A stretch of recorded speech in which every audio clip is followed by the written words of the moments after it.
Милая моя Зоя, мои детки Кимол и Тамара, ах, как хорошо на сердце, когда получаешь от вас письма, когда видишь в них ласку и частую любовь. Вот почему хочется жить и наносить проклятый немчурый удар за ударом. Хочется кричать проклятие фашизму, который разорил наше счастье. Тут совсем недалеко от города Дубна была деревня Малестина, а посредине ее церковь.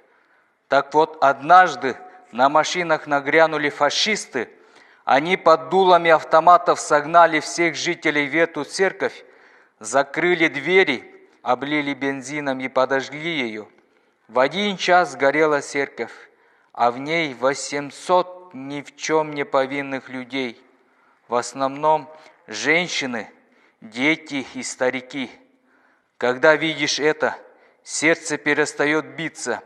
Лишь одно чувство – ненависть. За 2 месяца войны пришлось пережить и испытать огонь, много горя и страданий.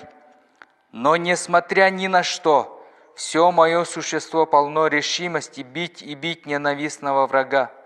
Сердце очерствело. Хочу написать хорошее письмо, выразить что-то большее и сокровенное. Но все не получается, обстоятельства не позволяют. Снаряды рвутся совсем близко, даже земля с потолка блиндажа сыплется. Только ты, дорогая, смотри, не сдавайся, береги детей, ведь ты, да наши малютки, пиши письма, крепко обнимаю, Сад Бурзекей. Старший лейтенант Сад Бурзекей был командиром пулеметного взвода гвардии.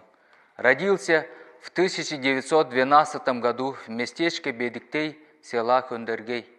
В 1932 годах служил в Народной революционной армии.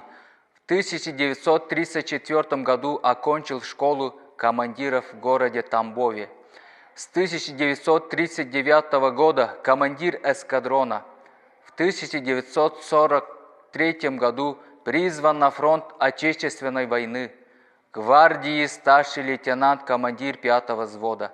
В бою за Сурмичи 11 пулеметчиков во главе с командиром пулеметного взвода гвардии старшим лейтенантом Сад Бурзекеем совершили героический подвиг. Попав в окружение, тувинские гвардейцы ни на шаг не отступили и погибли героической смертью, оставив на поле боя более 150 убитых гитлеровцев.